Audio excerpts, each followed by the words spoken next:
Alerta gatilho. Esse episódio do nosso podcast tem conteúdo sensível e temas relacionados ao terror. Nós exploramos narrativas e histórias que podem incluir elementos perturbadores, como violência, suspense intenso e situações assustadoras. Nosso objetivo é proporcionar uma experiência envolvente para os fãs do gênero de terror. Mas a gente reconhece que algumas pessoas podem ser afetadas de maneira negativa por esse tipo de conteúdo. Se você é ou está sensível a tais temas ou acredita que esse conteúdo pode ser perturbador para você, a gente recomenda que você escolha cuidadosamente se deseja ouvir esse episódio. A saúde mental e o bem-estar dos nossos ouvintes são importantes para nós, e a gente respeita a diversidade de reações que o terror pode desencadear. Se você optar por continuar ouvindo, por favor, esteja ciente dos elementos assustadores que podem surgir ao longo do episódio.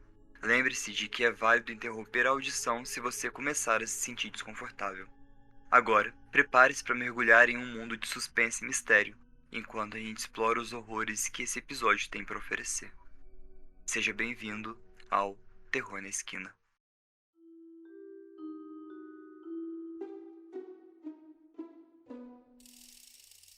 Bom dia, boa tarde, boa noite, queridos ouvintes. Aliás, muito boa noite, porque afinal de contas, são 8 horas da noite de uma sexta-feira 13, véspera de um eclipse do sol. Hoje é bem místico. E eu não tô sozinha aqui, porque, como sempre, quem me acompanha é o Fê. Fala boa noite, Fê. Parece aquelas crianças que a mãe fala assim, vai, cumprimenta. Entra, fala boa tarde. Falou boa tarde pro fulano? Então, e aí, pessoal, sejam bem-vindos a mais um episódio do Terror na Esquina. Um episódio místico de sexta-feira 13. Bu. Aproveitando que a gente já tá em clima de Halloween todo mês de outubro e que dia 12 foi nosso aniversário de 2 anos. Mas estamos aqui hoje, agora que lembramos que é sexta-feira 13, Relatos paranormais dessa vez. pra gente já entrar no clima.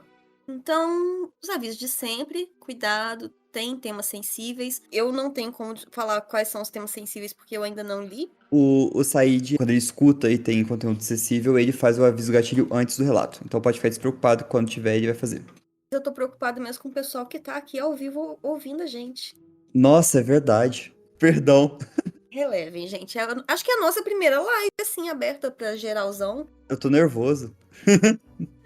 Gente, mas é muito bom ter vocês aqui com a gente hoje. E é óbvio que se vocês gostarem de assistir a gente ao vivo, gravando, ouvir as piadas completas e algumas partes e alguns relatos que a gente acaba cortando no final da edição, você sempre pode entrar no apoia.se/terror na esquina e colaborar com a gente para poder participar do grupo secreto no WhatsApp, que não é tão secreto, afinal de contas estou aqui anunciando aos 4 ventos, né? E ouvir a maioria das nossas gravações ao vivo. A gente só não grava ao vivo quando tem mesmo convidado, porque fica chato, né? Mas 90% dos episódios você pode ouvir a gente, dar palpite, conversar, bater um papo. E é isso aí. Recadinhos dados, como sempre. Fê, você quer começar? Então, Má, eu vou começar lendo pra você o primeiro relato lá do Paranormal Encounter. Ele foi postado pelo ZVikingBMXR. Eu odeio ler esses users, mas ok. O título é Mais Encontros de um Paramédico. Então provavelmente deve ter uma saga de encontros de paramédicos, só que esse é em específico de Halloween e paranormal. Ele começa falando que tem um aviso gatilho, porque a história envolve a morte de alguém, e que ele observa que não foi auto-infligida. Então a história contém uma morte que foi a razão principal do despacho que ele fez e que levou a esse encontro. Com esse aviso, a história é conhecida como o chamado da Casa Vermelha, que ele conta entre o pessoal dos paramédicos.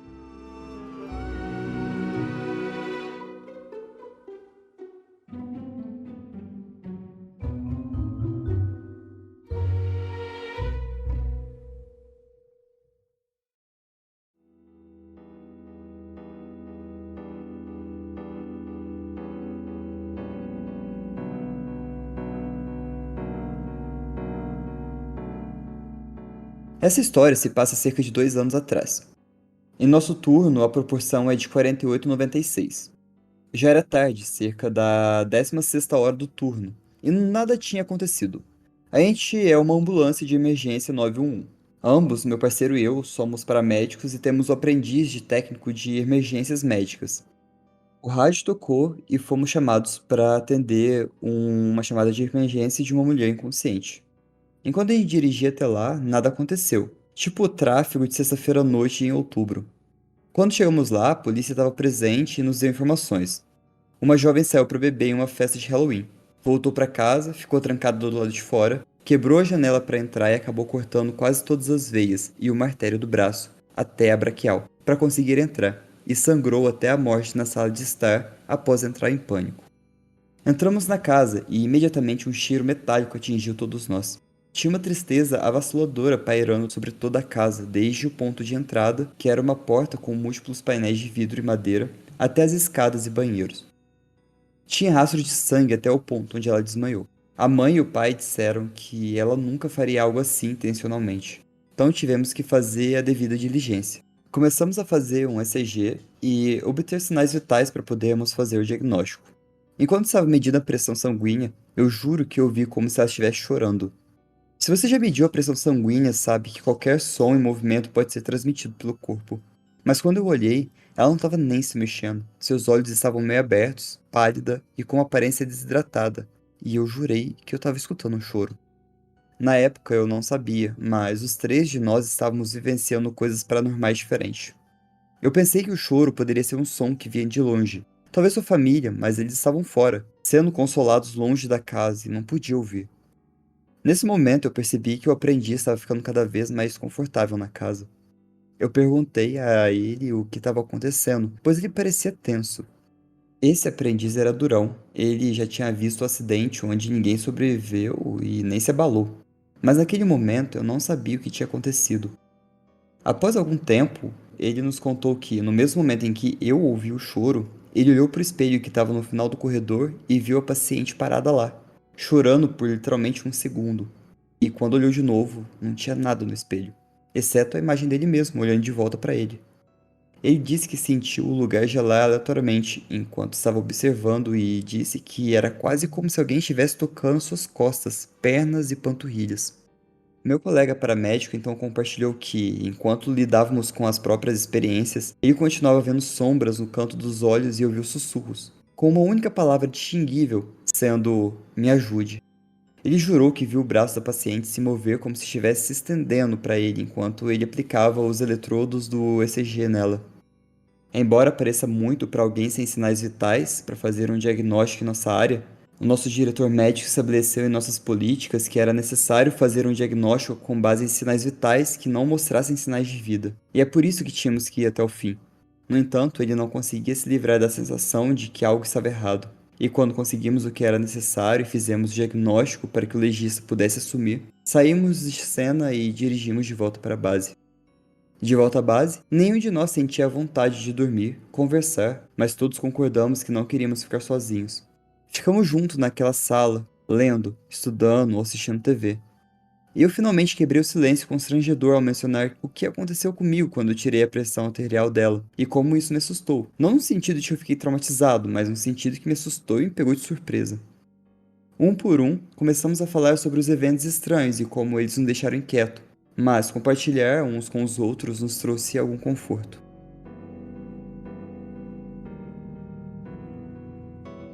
Decidimos tentar descansar antes da próxima ocorrência. A gente não tinha nenhuma noção real de quanto tempo passou enquanto eu estava dormindo, mas era um daqueles momentos em que você não dorme muito, mas se sente descansado. Ainda estava escuro e eu ouvi alguém chorando. Nossa base não é grande, a cozinha e a sala de estar são o mesmo espaço, e tem só 3 quartos para a equipe. Saí, a gente se entreolhou e percebeu que a única pessoa ausente era o nosso aprendiz. No entanto, o choro não via da onde ele estava. Era como se viesse de lugar nenhum, mas estivesse em todos os lugares ao mesmo tempo. Finalmente, nosso aprendiz saiu do banheiro e o choro parou. Sua próxima pergunta foi sobre o que estava acontecendo, pois ele nunca ouviu nada, mas a gente escutou. E até hoje, mesmo depois do que ele nos contou, ele ainda está convencido de que a gente estava brincando com ele a respeito disso.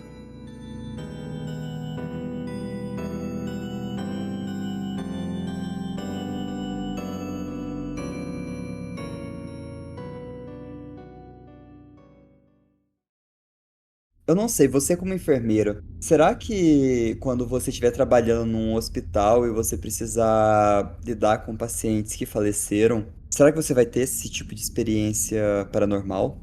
Olha, do fundo do meu coração, eu espero que não. Eu vou entrar no hospital e sair do hospital orando para todos os santos para eu não ter nenhum tipo de experiência paranormal, porque eu sou cagona. Eu falo assim, eu já acredito, eu não preciso ver, eu não preciso ouvir, eu já acredito, entendeu? Tá suficiente para mim. Vai ficar desse jeito. Mas parece uma coisa muito comum. Eu tenho alguns professores, até eu não vou contar porque eu não lembro nenhuma história assim completa e tal, não é história minha. Mas eles tem gente que não acredita em nada e mesmo assim tem uns relatos bem escabrosos pra contar. Então, porque eu imagino, tipo, imagino não, o hospital é um lugar que vai ter muito relato sobrenatural, provavelmente, né? Porque acontece muita coisa lá. Das mortes mais leves às mortes mais pesadas, das mortes mais tranquilas, eu digo, até as mais complicadas. Tinha um ditado que dizia que os corredores de espera dos hospitais já ouviram orações mais sinceras do que qualquer catedral no mundo. Com toda certeza. Então, tipo, isso se não for, sei lá, bem trabalhado espiritualmente, pra você sair com um encosto de dentro do hospital, nossa, Não deve ser difícil. não deve. Mas, tipo, nesse caso não é hospital, né? Ele foi até a casa da menina, que ela tava tentando entrar na casa, foi mutilada pelo vidro, bêbada. Eu acho que paramédicos, pessoal do SAMU, deve ter muito mais casos para contar, porque o pessoal que tá no hospital, a maioria vai morrer assim, meio que sabendo que vai morrer, tá ali, tá passando mal. Agora, o pessoal da emergência pega um pessoal que morreu sem saber, sem entender. Então, tipo, eu não sou nenhuma entendida, eu nem tenho uma religião assim, mas eu acho que a pessoa desencarna e fica ali meio, o que que houve? O que que aconteceu? Sim, e outra questão é que você não sabe o que você vai encontrar até alguém te disser, tipo, provavelmente sempre na cena, o que aconteceu. Você deve ter só um prévio relato do que tá acontecendo, do que tá pegando na sua chamada. Normalmente, do tempo que eu fiz o curso de emergência, eles orientam para quando você ligar para o SAMU ou para os bombeiros, você primeiro isola a área, aí você confere o estado das pessoas para você já passar para o SAMU, tipo, são 3 pessoas, tem 2 acordadas, tem uma que tá desacordada, não sei se tá viva ou se tá morta. Foi um acidente de carro. E aí o pessoal do SAMU já tem conhecimento. Tipo, você fala, foi um acidente, bateu um caminhão com a moto. Aí ele já tem a noção do que espera na cena do acidente. É, você já tem uma prévia, né? Você já vai imaginando, porque é difícil. Imagina você ter que chegar lá e tancar o que tiver que tancar sem saber o que tá acontecendo. Acho que a maioria das vezes acontece, porque o pessoal não tem esse conhecimento, né? Mas mesmo assim, acho que mesmo quando eles têm uma prévia, pode ser pior do que eles esperavam. Uma coisa é você fazer toda a cena na cabeça e outra tá na cena, né? Sim, com certeza. Pesada, hein? Ainda mais que, né, a situação, a pessoa chegou de boa, feliz, sorridente na festa. Aí teve a ideia de jirico, de quebrar um vidro, porque viu muito filme de Hollywood, né? Gente, vamos lembrar, filme é vidro próprio pra quebrar, é água com açúcar derretido e faz o vidrozinho. Tá? Por favor, não tentem quebrar vidros em casa. Não funciona. Vai arrebentar a sua mão toda. Você pode morrer. Nesse caso, provavelmente o vidro não era temperado, porque quando o vidro é temperado e estoura e não quebra em caco afiado. Continuando no clima paranormal, eu tenho aqui um relato sobre meu possível encontro com um rastreador. O autor é o M.N. Crowler, que tá no Paranormal Encounters do Reddit. Felipe, o que é um rastreador? Então, o rastreador que no caso, sabe, foi a tradução horrorosa do ChatGPT, mas seria crawler, sabe? Então seria tipo OVNIs ou discos voadores. O cara realmente encontrou o predador do filme na natureza. Isso, o predador.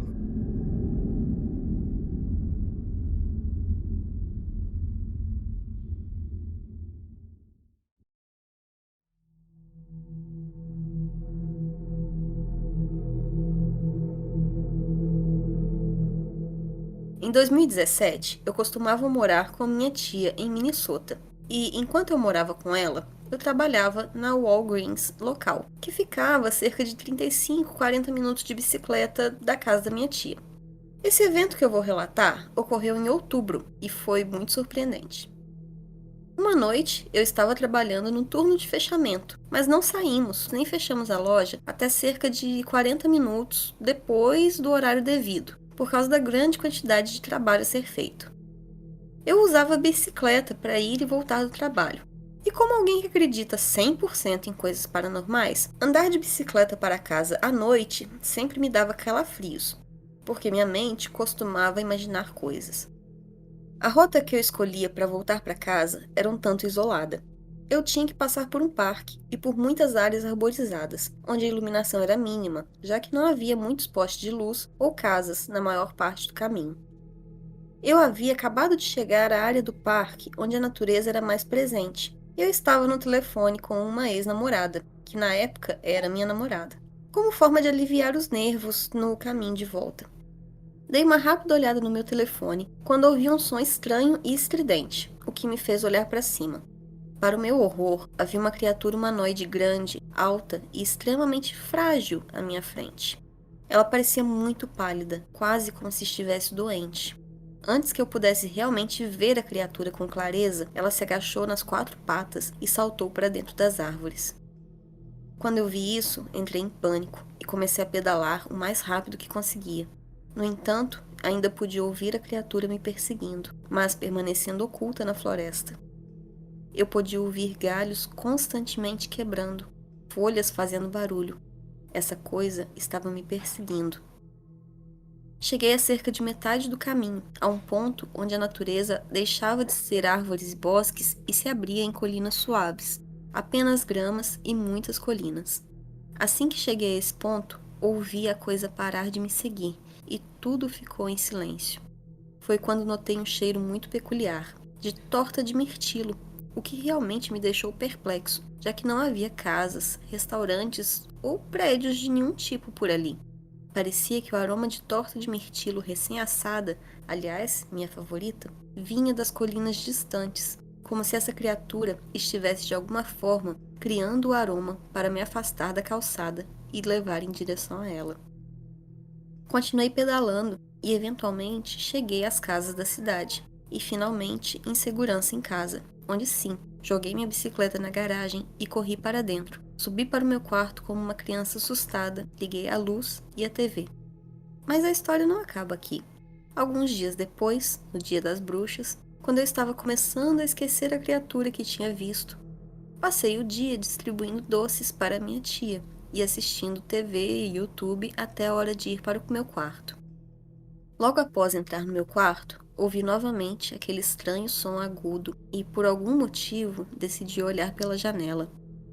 Lá fora, a cerca de uns 15 metros de distância da casa, debaixo de algumas árvores, estava a criatura, o que me fez rapidamente fechar a janela e abaixar as persianas. No dia seguinte, para minha surpresa, minha tia me perguntou se eu tinha ouvido barulho na noite anterior e visto a criatura também. Pelo que ela me contou, ela ouviu o barulho e quis ver o que era. Então pegou o cachorro e foi para o quintal de trás, onde também viu a criatura. Quase imediatamente, o bicho se abaixou nas 4 patas e saltou para longe. Quanto ao tamanho dessa criatura, eu diria que quando a vi de pé, ela tinha cerca de 2 metros, 2 metros e meio. Eu tenho 2 metros de altura, então era bem mais alta do que eu. Ela parecia muito pálida, como se fosse apenas pele e ossos, mas se movia incrivelmente rápido, com a velocidade com que saltou e me perseguiu enquanto eu pedalava para casa.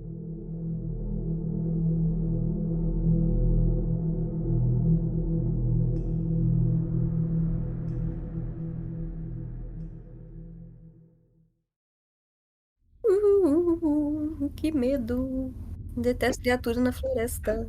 Morro de medo. É bizarro, né? Ainda mais, tipo, alto desse jeito, a questão de ser extremamente magro. Perseguia pela bicicleta, né? Se ele tivesse de terno, eu ia dizer que era o Slenderman. Com toda certeza. Imagina, aí a criatura ainda tentou iludir ele com cheiro de torta. Eu tinha caído tranquilamente. Você consegue pensar em alguma coisa do tipo, do que poderia ser? Porque o Crawler aí, no caso, seria a criatura que vem do espaço, né? Será que não era o Reiki? Ah, acho que o Rake não.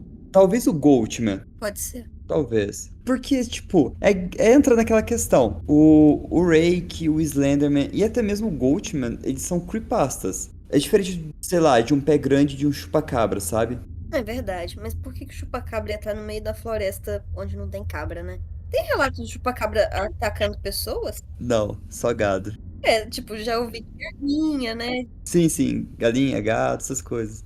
Ó, o próximo relato, Mari, foi postado no Paranormal Encounter também, e ele se chama Halloween.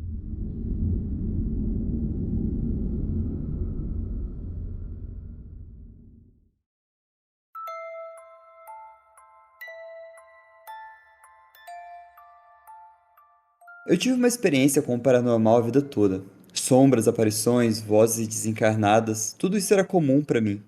Eu nunca dei muita importância às coisas que eu via ou ouvia.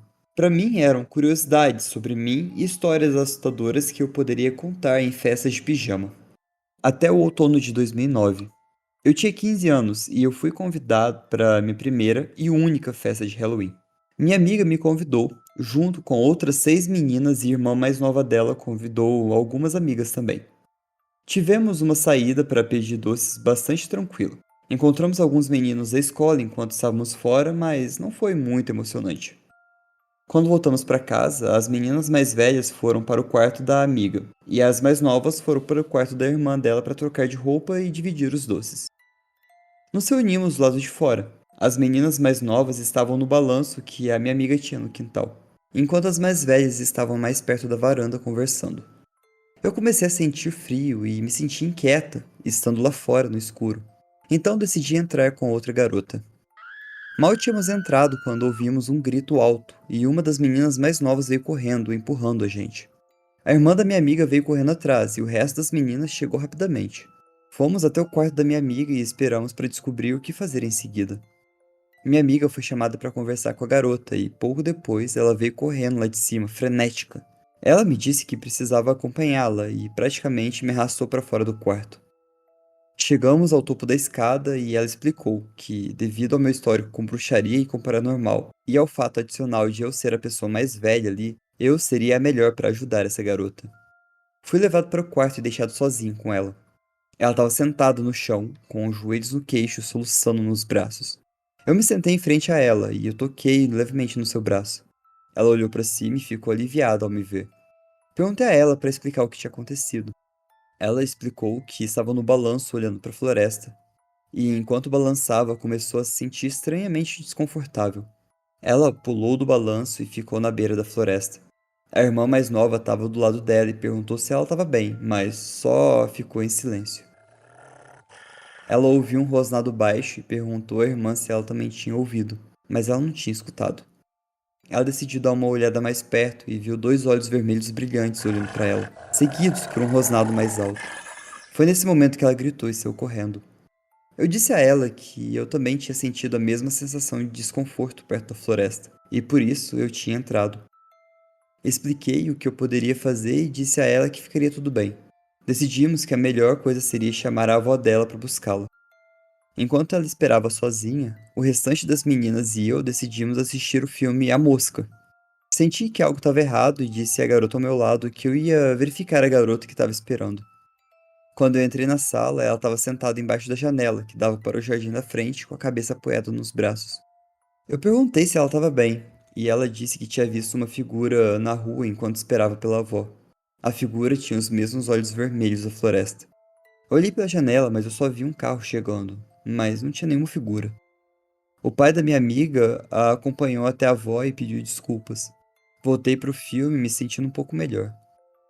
Por volta das 2 horas da manhã, eu acordei e precisei ir ao banheiro. Infelizmente, outra garota também precisava. Como eu conhecia melhor a casa, eu usei o banheiro no andar de cima, enquanto a outra garota usava o banheiro no andar de baixo. Quando eu saí, eu fui atraída para a sala de estar. A sala de estar tinha uma porta de correr para uma sala envidraçada. Dava para ver todo o quintal daqui. Eu senti uma onda de medo me invadir enquanto eu entrei na sala. Quando eu olhei na janela, na beira da floresta tinha uma figura sombria com os olhos vermelhos brilhantes. Eu consegui distinguir o que pareciam ser chifres de carneiros na cabeça dela. Eu corri a escada abaixo tão rápido que eu achei que eu ia cair. Eu sentei no chão no final da cama da minha amiga, tentando compreender o que eu tinha acabado de ver.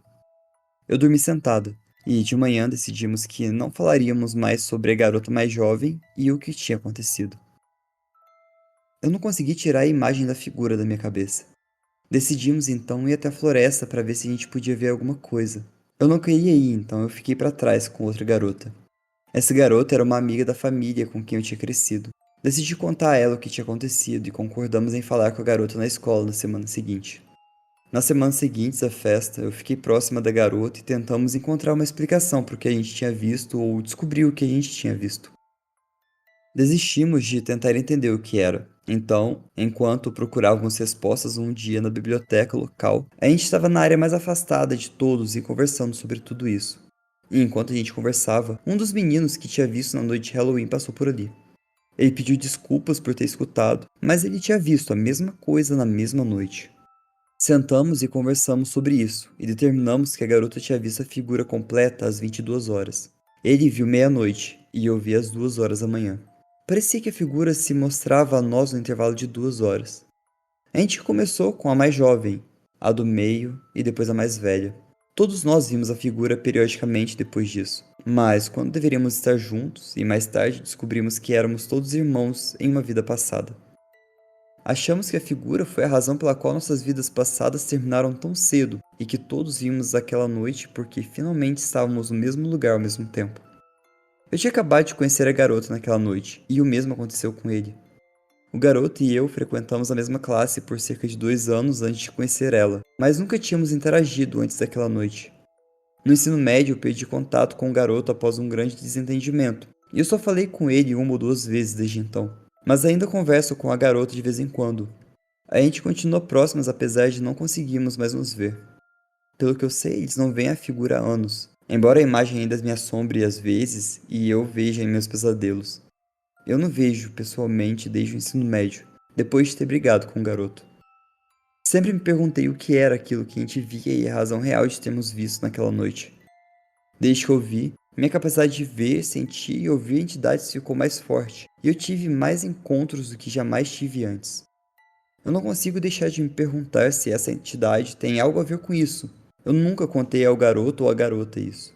Então não sei se eles tiveram mesmo o aumento em suas habilidades mediúnicas.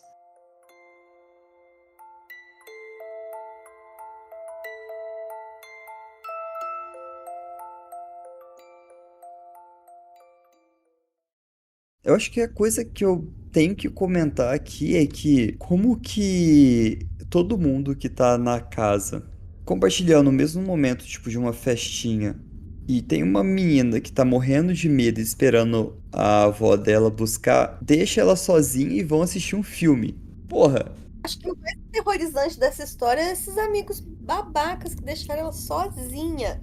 Então, com um amigo desse, você não precisa de inimigo, não, cara. Não precisa de inimigos de jeito nenhum. Agora dá pra entender por que que teve esse desentendimento anos depois e, e o pessoal se separou. Tá doido, gente. Deixa o amigo assim sozinho. Era pra estar todo mundo passando medo junto. É, ué. Pô, tá vendo que a menina tá toda cagada lá?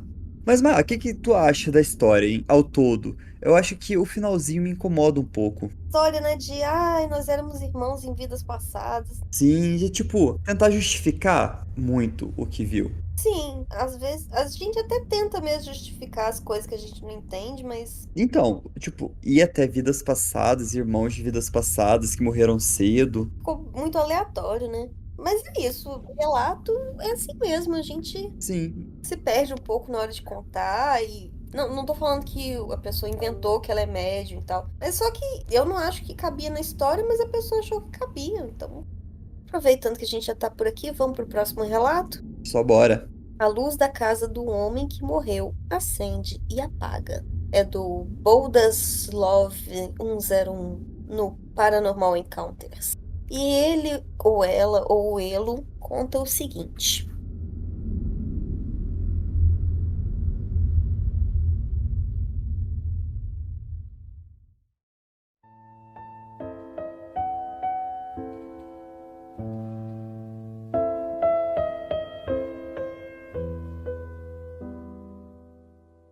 Eu moro em uma pequena comunidade pacata, onde todos conhecem todos e sabem tudo sobre todo mundo. Do outro lado da rua. Ai, Felipe! É a história. Você que. Luísa que mandou essa. Gente, se vocês não sabem, eu conheci o Fê quando ele morou na frente da minha casa, né? E a casa que ele morava, o vizinho tinha morrido lá uns 3 meses antes deles mudarem. Ai, que horror. O vizinho era muito gente boa, mas tadinho, ele era muito sozinho e ele era alcoólatra, ele morreu. E aí, a Luísa e o Felipe contam que tinha uns pedaços da casa que era mal assombrado. Mas eu acho que a gente nunca tinha te contado enquanto você morava lá, que aquele tinha morrido lá. A gente contou? A Luísa contou uns meses depois. Ela falou assim: Ah, você deve ser por causa do cara que morreu dentro da sua casa. Eu, ô, como assim? Ninguém me contou isso, não. Foi aí que eu descobri. Foi desse jeito. Eu sei que eu contei num tom de voz muito animado, mas é o cansaço. Ficou muito igualzinho, tipo, do outro lado da rua, o homem alcoólatra faleceu. Pô, foi o que aconteceu também com a casa que o Felipe foi morar na frente da minha casa. É muito parecido.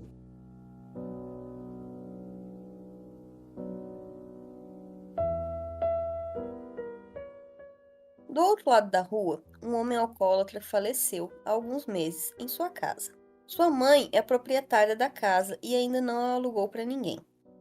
De vez em quando, ela dirige até a casa para verificar. Sabemos que ela está lá quando o carro está do lado de fora.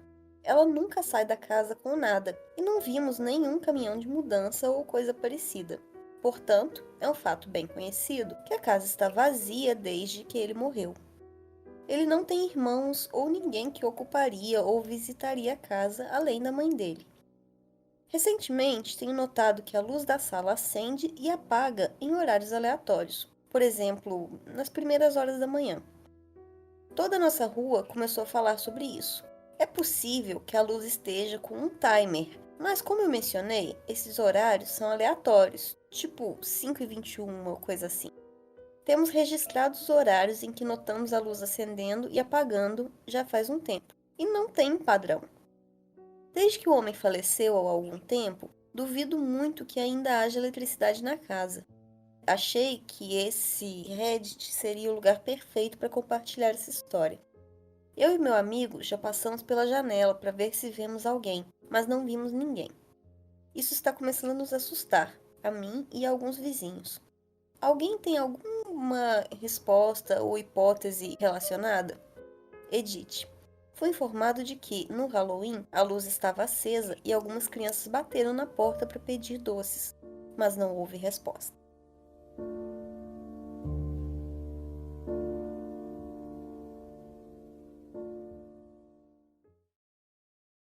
Que fantasma sacana! Ainda tentou induzir as crianças a sabotarem a casa. Não é? E tipo, se a luz fica apagada e no Halloween a luz acesa da varanda significa que você pode pedir doce, ele tava realmente sacaneando as crianças.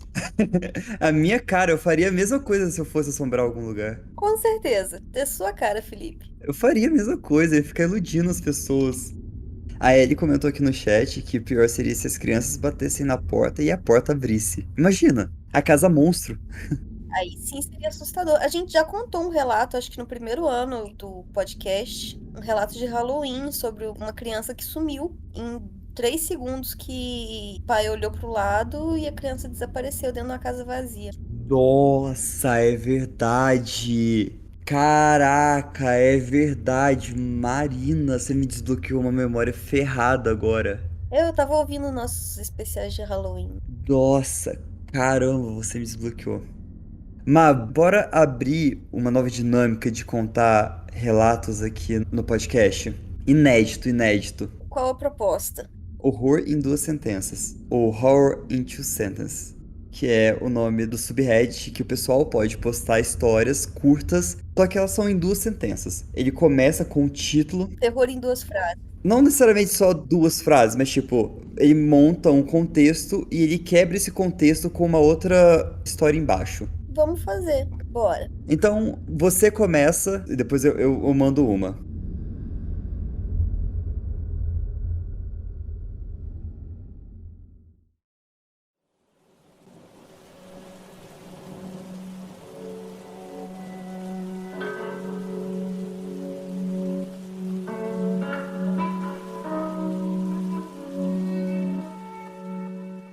Quando encontrei o grupo de zumbis que gemiam e se arrastavam, eu sabia que a única maneira de detê-los era destruir o cérebro ou cortar sua cabeça.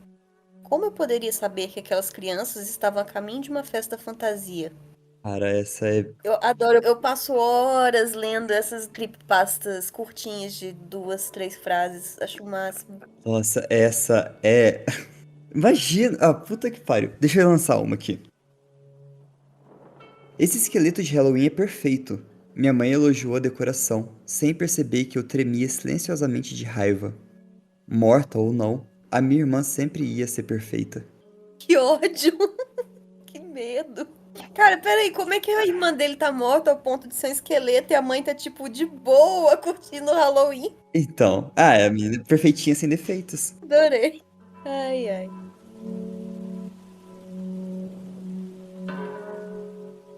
Passei metade do meu maldito turno nessa estúpida loja sazonal de Halloween, procurando uma fantasia que se ajustasse ao meu tamanho.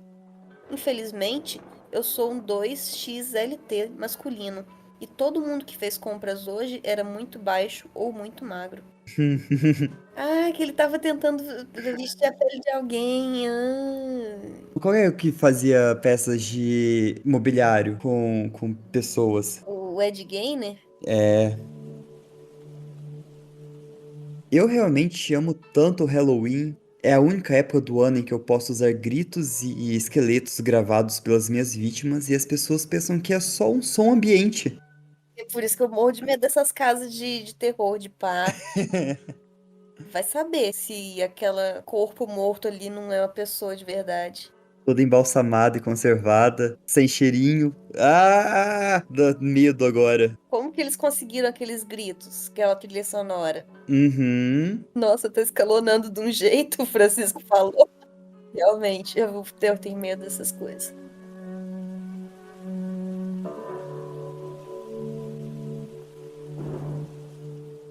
Meu filho e eu estávamos examinando os adereços de Halloween que a loja de $1 estava vendendo.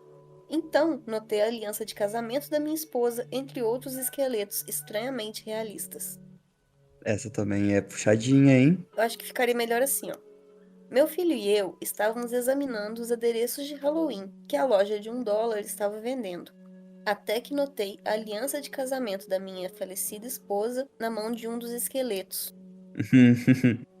Essa que eu vou contar agora é realmente leve pra quebrar o clima. A senhora que mora na mansão foi gentil o suficiente para distribuir refrigerantes no Halloween. Ela até deixou as tampas abertas antes de entregar pra gente. Bem de boinha, essa senhora colocou veneno no refrigerante das crianças, Felipe! Eu vou ter que ir aí em Varginha evitar que você morra envenenado. Eu sou dislexo! Você achou que o perigo era o refrigerante ficar sem gás, Felipe? Não foi ela colocar veneno no refrigerante. Não acredito! Eu achei que ela tava deixando o refrigerante sem gás. Boa noite, Cinderela. Felipe, puta que pariu. Deixa eu te falar uma coisa agora que você tá solteiro. Quando você for na festa, você não bebe nada do copo dos outros. Você não deixa o seu copo desacompanhado. E por favor, toma cuidado. Se você se sentir meio grogue do nada, pede ajuda pro barman, pra alguém, por favor. Ai, meu Deus. Não faça não, eu vou aí. Você só vai sair comigo agora. Puta que pariu. Pode deixar, eu vou ficar atento. Eu acho que eu seria uma pessoa que morreria no filme de terror. Tranquilamente, tranquilamente. E eu tava achando que era um refrigerante sem gás. O pessoal vai pra festinha infantil a partir de agora e eu vou acompanhar. Sozinho não vai. Eu só vou em matinê. Só matinê. Puta que pariu, Felipe. Aqui, o D'Angelo, ou a D'Angelo, eu não sei seus pronomes, meu amor, desculpa. Mas mandou um aqui que a gente é realmente apavorante. Minha mãe disse que ia buscar algo na prateleira atrás de mim. A moça do caixa começou a passar as compras. A história de terror de toda criança. Obrigada, D'Angelo. Todo mundo já passou por isso quando era criança e é pavoroso. Tipo, todo mundo sumiu da fila. Mãe, cadê você? Moça, ela só foi buscar ali, ela já tá voltando. A pessoa no caixa fala assim: posso passar? Aí você fica com aquela cara tipo: pode, minha mãe já tá voltando.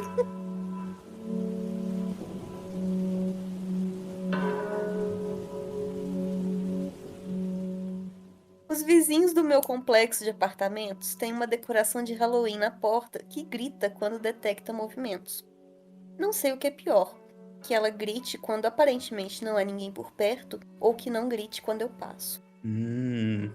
Eu acho que eu também ia ficar preocupada se não gritasse quando eu passasse. Meus vizinhos exigem que eu retire minhas ofensivas decorações de Halloween. Acho que eles ficaram assustados com aqueles que se pareciam com eles. Meu pai ouve rádio quando toma banho. E como era outubro, ele pensou que gritaria era algum tipo de anúncio de Halloween. Na verdade, era eu, aos 9 anos, que estava no porão com um joelho deslocado. Que dor. Nossa, até o pai perceber. Ah, que droga! O joelho ainda não consegue nem andar. Se fosse tipo pulsos, dá pra sair correndo. O D'Angelo mandou aqui outra. Acordei de madrugada e vi meu filho na porta. E ele disse: Mãe, eu vomitei. Pode piorar. Acordei de madrugada e vi meu filho parado na porta. E ele disse: Mãe, eu tenho que levar cartolina amanhã na aula. Isso sim é um conto de terror da vida adulta.